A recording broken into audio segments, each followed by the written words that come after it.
Welcome back to Max Reaction. Hopefully you're having a good day, the best you can. Stay safe, stay indoors if you have to. And if you're one of those workers that have to go out, be safe too.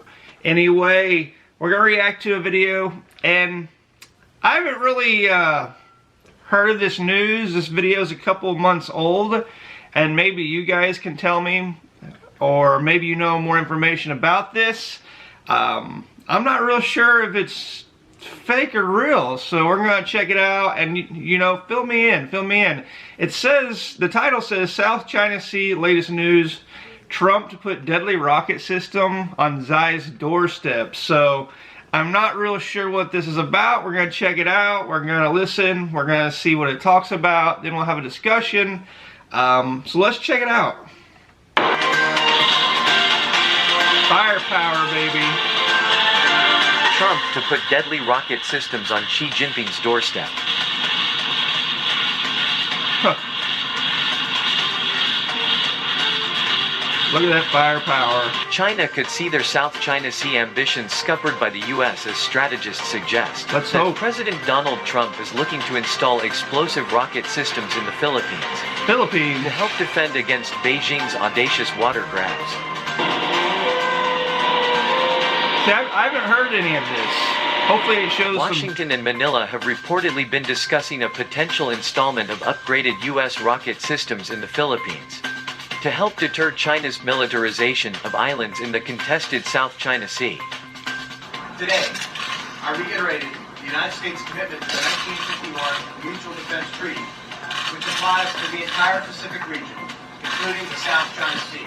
If deployed, the rocket systems would pose a ferocious threat to China. See, in the latest news I heard that some kind of agreement between the United States and the Philippines, that Duterte wanted to end it. And I don't know if this counts towards it or not. Maybe you can fill me in. But hopefully we don't end that. Because I think, you know, China's overextending in the sea, of course. I think most of you would agree too. When you're putting military bases on islands and reefs that you don't own, then tensions have to be bad, in my opinion. They have to be.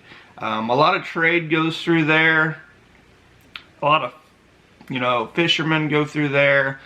And it's a very strategic point in the sea. Around the Philippines, you know, and around Indonesia, and all these countries around there, Malaysia, you know, Korea, Thailand, Vietnam. These are, you know, they're in places where it's vitally important, especially the trade routes that go through that. So it's definitely a power grab. It's a money grab by China. So, you know, it's not a good thing. President Xi Jinping's plans to cement Beijing's dominance in the region. What he's trying. Communism's bad. You do not want communism. Long-range, precision-guided rockets fired by the system would be able to strike Chinese man-made islands on reefs in the Spratly chain. Ooh.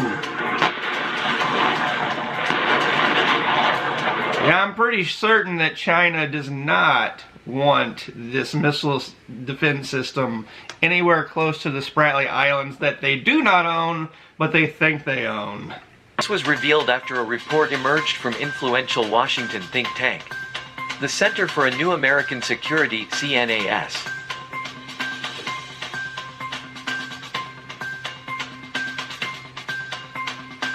Look at those bad boys. The report warned that the U.S. freedom of navigation operations had ultimately failed to change Beijing's aggressive tune in the disputed waters. According to reports, the U.S. colossal new weapons will come up against Chinese anti-ship and surface-to-air missile systems. Woo! Which have been placed in the contested Spratly Islands. Washington demanded that the weapons be removed from the islands during talks last November. But these requests were greeted with stubborn denial by Beijing. Talks to deploy HIMARS rocket systems have stalled for months, however, as Manila has expressed concerns about the affordability of the weapons given its limited defense budget. And I had a thought, you know, with this virus going around, I'm not saying it was intentionally released, but the possibility's there, and the real, I mean, and it was released in a sense of they tried to cover up, they tried to hide it, and I wonder if this is just like a, you know, something to throw us off.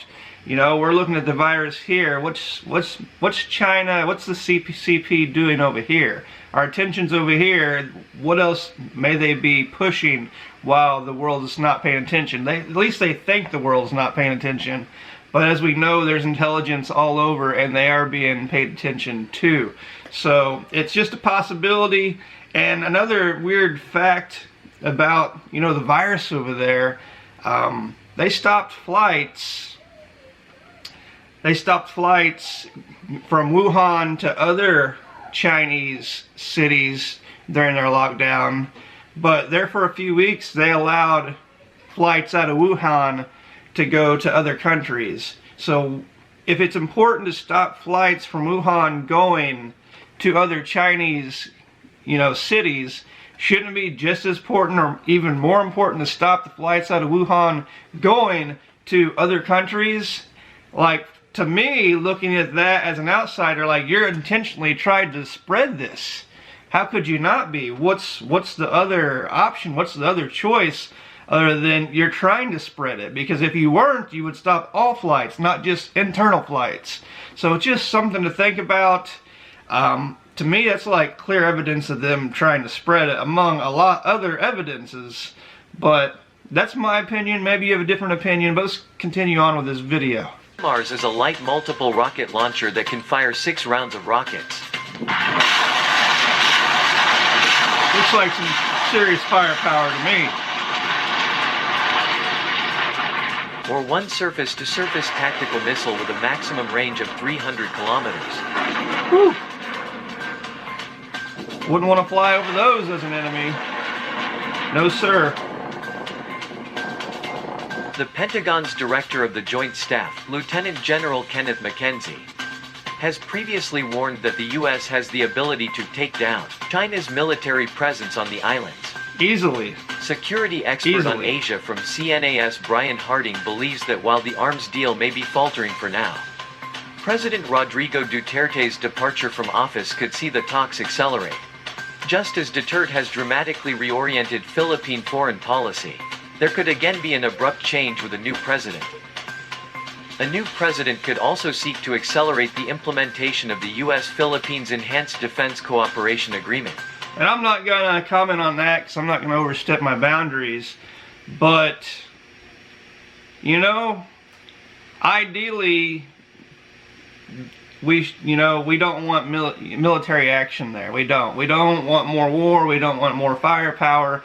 We don't want more conflict. But on the other hand, China's not going to stop. They're not going to back down. There's, you know, it's a vital shipping lane, but among other things, what's under the sea, all the resources, all the oil, all the gas, all whatever's below, that's just valuable, and it's something that China really needs. They really need it. So that's another thing that they're trying to concentrate over the sea. It's just not cool, you know? It's not cool at all. It's definitely not fair to multiple countries, and it's just a bad thing altogether. Which could potentially provide an avenue for the United States to deploy systems such as HIMARS in the Philippines. Earlier this year, U.S. Secretary of State emphasized the enduring alliance Manila and Washington shares, also promising to help the Philippines modernize its defense. I want them to. I really do. South China Sea waters are subject to political disputes due to the richness of natural resources. Yes, that's what I'm saying. As well as lucrative shipping lanes. The Chinese government has history with the Philippines over the region.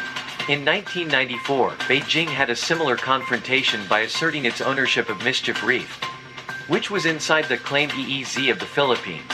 In 2016, the Philippines won a case in the Permanent Court of Arbitration invalidating China's claims to almost the entire stretch of sea. China does not recognize the ruling. The tribunal in The Hague found that China had violated sovereign Filipino rights. Always under the violating. United Nations Convention on Laws of the Sea, UNCLOS. Mr. Duterte said he has been offered a controlling stake in a joint energy deal by Xi Jinping, in exchange for ignoring the international arbitration in Manila's favor. Why the hell would you share something when it was in your favor? I just don't understand that. Where does Xi Jinping get the right to even say that?